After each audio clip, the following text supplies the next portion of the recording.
2009. என்னோட 10வது வயசில் சேலம் மாவட்டத்தில் இருக்கிற வாழப்பாடி கிராமம், அந்த இடத்துல ஏற்றாப்புறம் ஒரு குட்டி கிராமம் இருக்குது. ஏற்கனவே ஷேர் பண்ணியிருக்கேன். அந்த கிராமத்துக்கு எங்கள் அப்பா higher secondary school head master ப்ரமோஷனில் உள்ளே வரார். அப்போ நாங்கள் வந்த இடம் பார்த்தீங்கன்னா ஒரு குட்டி அக்ரஹாரம் தான். மொத்த தெரு 8 தெருன்னு இருக்கும். பக்கத்தில் அபிநவன்னு ஒரு ஊர் அக்ரஹாரம். அங்கே இருக்கிறவங்க அத்தனை பேரும் பார்த்தீங்கன்னா நல்லா ரிச் ஃபேமிலியில் ஃபுல்லாக பிராமின் தான். அக்ரஹாரம் 2 பக்கமுமே பாக்குத்தோப்பு, வாழைத்தோப்பு, வெற்றிலைக்கு கொடிக்காடு ரொம்ப அதிகம். ஏன் அப்படின்னா வசிஷ்ட நதி ஓடுற பகுதியை அதுக்கு மேலே போனால் மலை அடிவாரத்துக்கு மேலே வெள்ளிமலை கருமந்த மலைகளோட இது கீழே அடிவாரத்தில் ரிவர். இந்த அழகான ஒரு சின்ன கிராமத்தில் தான் என்னோட இந்த சின்ன வயசு பதிவுகள் அங்கே அது ரொம்ப அதிகமான நினைவுகள் அதோட வாழ்ந்துட்டுருக்கேன். இப்போ பார்க்க போனீங்கன்னா அந்த எங்கள் ஏற்றாப்புற அக்ரஹாரத்தில் எங்கள் அம்மாவுக்கு ரிலேஷன் கொஞ்சம் அதிகமாக உண்டு அவங்களுக்குலாம். அதனால எல்லாமே ரொம்ப ஃப்ரெண்டாக இருப்போம். நல்ல பழக்கம். ஒரு விஷயம் என்னென்னா, அந்த காலத்தில் ஒரு 5 நாள் கல்யாணம் போய் 3 நாள் கல்யாணம் சுருங்கி போயிருந்தாலும் மண்டபத்தில் அங்கே ஏற்பாடு பண்ண மாட்டாங்க. அக்ரஹாரத்தில் பக்கத்தில் ஒரு விழுச்சப்பையர் வீடுன்னு இருக்கும். அவர் பெரிய பெங்களம்பர் வீடு.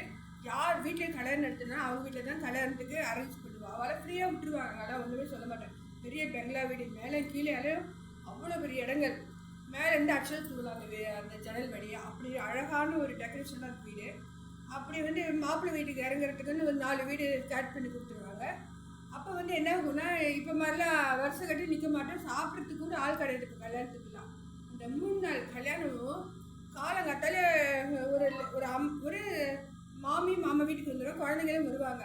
வாங்க வாங்க எல்லாம் டிஃபனுக்கு இலை போட்டாச்சு, வாங்க வாங்கன்னு கூப்பிடுவாங்க. வீட்டில் அந்த 3 நாளும் காலையில் மத்தியானம் நைட்டு 3 வேளை சாப்பாடு இருக்காது. எப்போ கூப்பிட்டுருப்ப வருவாங்கன்னு பார்த்துட்டே இருப்போம். முட்டாள் சவாரி சின்ன பிள்ளைங்கள வரைக்கும் சாப்பிட போயிடுவோம். மத்தியானம் சாப்பாடு நல்லா பாவாடை பாயசத்தோட. அப்பயும் கூப்பிட்டுருவாங்க. எல்லோரும் வாங்க, மாமா மாமி குழந்தைகள் எல்லாம் சாப்பிட வாங்க, இலை போட்டாச்சு, மத்தியானம் சாப்பாடு ரெடி ஆகிடுத்து வாங்க அப்படின்னா, அந்த கல்யாண வீட்டு வாசலில் ஒரு ஆண் பெண் வாசல் நின்றுடுவாங்க. குழந்தை நின்றுட்டு இருப்பாங்க. வரவரை அவ்வளோ பவ்யமாக கூட்டின்னு போய் வாங்க இலை போட்டாச்சுன்னு உட்காந்து வைப்பான். இந்த காலத்தில் நீங்கள் எதிர்பார்க்கவே முடியாது.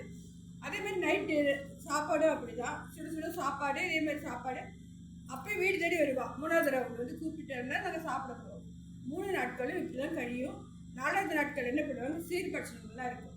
அந்த அக்ரஹாரத்தில் இருக்கிற அத்தனை பேருக்கும் தானே அத்தனை பட்சணம் சொந்தக்காரர்களுக்கும் கொடுக்காம அத்தனை அக்ரஹாரத்து வாசிகளுக்கும் வீடாக பட்சணம் வரும். அப்போலாம் கேரி பேக் உண்டு இல்லைங்களா, இல்லை தட்டில் போட்டு மூடி எடுத்து அந்த ஒரு கைமுறுக்கெல்லாம் அப்புறம் தேங்காய் எண்ணெயிலே செய்வாங்க. கைமுறுக்கு, லட்டு, அதிரசம், இது 3 இல்லாமல் இருக்காது கல்யாண பட்சத்தில். எல்லாம் வீடு பெரிய பெரிய கைமுறுக்கு. அதுக்குன்னே எப்படா வரும் எட்டி பார்த்துட்டு பட்சணம் வரும்ன்ட்டு. அந்த பட்சணம் வர நாட்கள் ஒரு வாரத்துக்கு வச்சுன்னு சாப்பிடலாம். அவ்வளோ பட்சணங்க எல்லா வீட்டுக்கும். அப்புறம் ராதா கல்யாணம் ஃபெஸ்டிவல் நடக்கும். வனப்போச்சனம்னா விவசாய வனத்தில் போய் அந்த பூஜை பண்ணுவாள். ஆலமரத்துக்கும் அரச மரத்துக்கும் தாலி கட்டி கல்யாணம் பண்ணுறதா வனப்போச்சனம். அக்ரஹாரத்தில் ஆணும் பெண் எல்லாம் போய் உட்காந்துட்டு அந்த பச்சனையில் கலந்துட்டு மரத்துக்கு தாலி கட்டுவா. கல்யாணம் முடிச்சுன்னு வனப்போச்சனம். அதான் போச்சனம் சாப்பாடு. இதில் என்ன வேடிக்கைன்னா, அவங்களுக்கு ஒரு கேர்ள் ஃப்ரெண்ட் இருக்கும், ஆனால் விட்டு கொடுக்க மாட்டான். அந்த ஃபஸ்ட் அக்ரஹாரம் மாட்டுப்பணி இங்கே வருவா. இந்த மாப்பிள்ளை அந்த வீட்டுக்கு மாப்பிள்ளையாக போவார். இதுதான் லவ் மேரேஜ் சரித்திரம். ஏன் சுமத்தி அப்படி வாக்கு போல சிரிச்சிடாது. எனக்கு லவ் பிடிக்காது. அதெல்லாம் எங்கள் அப்பாவோட கண்டிப்புக்கு பேசாமல் திரும்பியும் பார்க்க மாட்டேன். அந்த வயசுலேயே எனக்கு நிறைய புக்ஸ் படிக்கிற கேபிட்டால இதெல்லாம் லவ்வுக்கு இவ்வளோ வெறுப்பேன். ஆனால் அக்ரஹாரத்துலேயும் எங்களுக்கு அந்த மாதிரி நினைவுகள் எனக்கும் கிடையாதுங்க.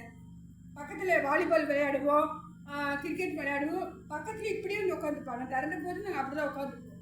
No touch. இப்போ கீழ் தொட்டு கூட எங்களை பேச மாட்டாங்க பசங்க. நாங்கள் ஆளுக்கு ஒரு பேர் பூவாலி, ஆச்சு, பூச்சு, இந்த மாதிரி பேர் தான் இருக்கோம் அப்படின்னு சொல்லி கிண்டல் பண்ணி பேசுவோம். ரொம்ப ஜாலியான நாட்களுங்க. ஒரு நாள் ராதா கல்யாணம் ஸ்ரீராமநவமி நிகழ்ச்சியோலாம் ரொம்ப கிராண்டாக இருக்கும். 3 ஃபங்க்ஷனு. அப்போ பக்கத்து ஒரு ஊர்லேருந்து அந்த பஜஸ் வச்சு கூட்டின்னு வராங்க. எல்லாம் யங்ஸ்டேஜஸ். எங்காட்ட அக்ரஹாரத்து பண்ணுங்க, சும்மா இருக்கக்கூடாது. கொஞ்சம் நைட்டில் தான் 10 மணிக்கு மேலே பஜஸ், விடிய 5 மணி வரைக்கும் பஜஸ் நடக்கும். இதில் என்ன பண்ணிட்டுங்க எல்லாம், அப்போ தான் மேக்கப் எல்லாம் அப்போலாம் அந்த ஃபேர் அண்ட் லவ்லியில் புதுசு. எல்லாம் ஃபேர் அண்ட் லவ்லி போட்டுட்டு நல்லா மேக்கப் போட்டு ஜிகின்னு தீபாவளிக்கு வர பட்டு பாவாடெல்லாம் அப்போ தான் வெளியே வரும். பாவாடை தாவணி எல்லாம் போட்டுட்டு தலை நிறைய மல்லிப்பூ நல்லா கிடைக்கும். வச்சு ஜங்கு ஜங்குன்னு போய் எல்லாம் முன்னே வச்சுட்டு போய் உட்காந்துட்டாளுங்க. சின்ன பொண்ணுங்க அதை மாமி பெரியவா கிட்ட உட்காரணும். அது இல்லாமல் எல்லாம் ஒரு 10-15 பொண்ணுங்க வருஷம் உட்காரவும். சின்ன பசங்க வேற ஹனுமன் ஹனுமன் பஜன் பண்ண படம் டான்ஸ் ஆட ஆரம்பிப்போம் அந்த பசங்களாம். இவங்களுக்கு ஹனுமன் தாப்பா வந்துட்டாரா. ஹனுமன் தாப்பா வரணும் தட்டா அப்படான்னு முடிச்சுட்டு ஒவ்வொரு மணியில் தொட்டுன்னு கொடுத்துட்டாங்க. அவ்வளோதான் கதை கந்தல் எல்லாம் அலைச்சி வெளியே முடிவா. இந்த பசனை மரத்தில் இருந்து இன்னும் இருக்குது அந்த பசனை மரம். ஒரே சிரிப்பு. இது எங்கள் இடத்துல இருந்து யாரும் உள்ள வெளியில் எங்கள் அப்பாவில் நல்லா விடமாட்டாருங்க. நைட்டு 7 மணி ஆயிடுச்சுன்னா உஷா திறந்து பொண்ணு, நான் திறந்து பொண்ணு என்னை அப்படி இப்படி அசைய விட மாட்டேன். 7 மணி ஆச்சுன்னா வீட்டுக்குள்ளே லாக்கிங் தான். இன்னும் ஊருக்கு கூடி செக்கத்தில் மறுநாள் காலையில் தெரிஞ்சது பஜன்ஸ் வந்து இப்படி ஹனுமந்தப்பா வந்து விழுந்துட்டாலாம், மடியில் விழுந்தெல்லாம் அடி வர சண்டை அப்படின்ட்டு அடித்து ஓட்டு வேறு பஜன்ஸ் கூட்டின்னு வச்சா. அதுலேருந்து மாமிங்கெல்லாம் எங்களுக்கு பின்னால் உட்கார வைக்க ஆரம்பித்தா. எங்கள் அப்பா நைட்டுக்கெல்லாம் போட மாட்டார் பஜன்ஸ்லாம். ஆனால் காலங்காலத்தால் மறுபடியும் பஜன்ஸ் ஆரம்பிக்குள்ள ஞாயிற்றுக்கிழமையில நாங்கள் அதில் சீரக நம்ம உற்சவத்தில் கலந்துட்டு சாப்பிட்டுட்டு வருவோம். அப்போ இவங்க என்ன பண்ணுவாங்க, தங்களோட கேர்ள் ஃப்ரெண்ட்ஸ்க்கெல்லாம் இப்போ அப்போல்லாம் பச்சையாக கேர்ள் ஃப்ரெண்ட்ஸ்லாம் சொல்ல பச்சையாக ஒரு லவர் தான் சொல்லுவோம்.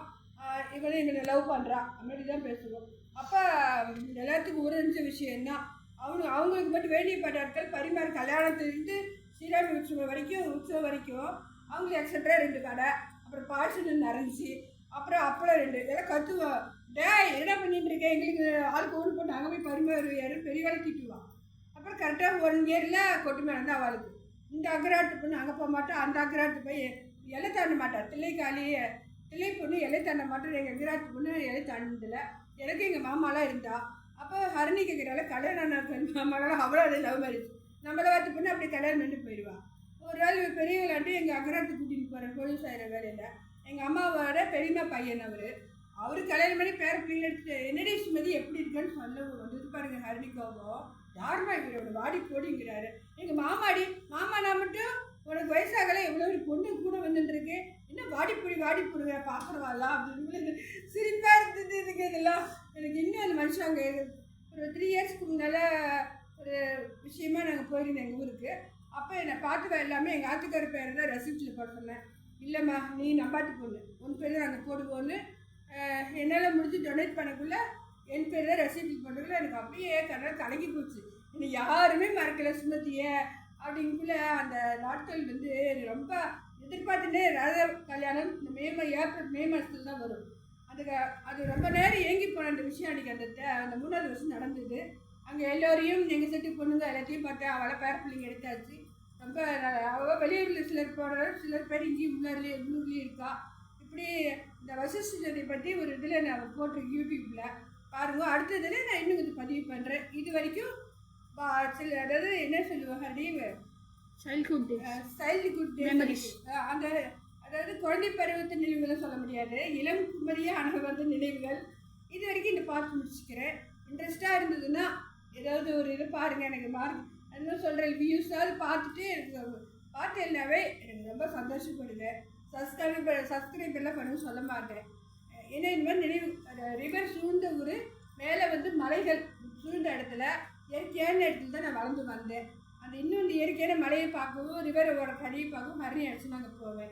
இது வரைக்கும் இந்த 2வது இது முடிச்சுக்கிறேன். ஓகே ஹரணி.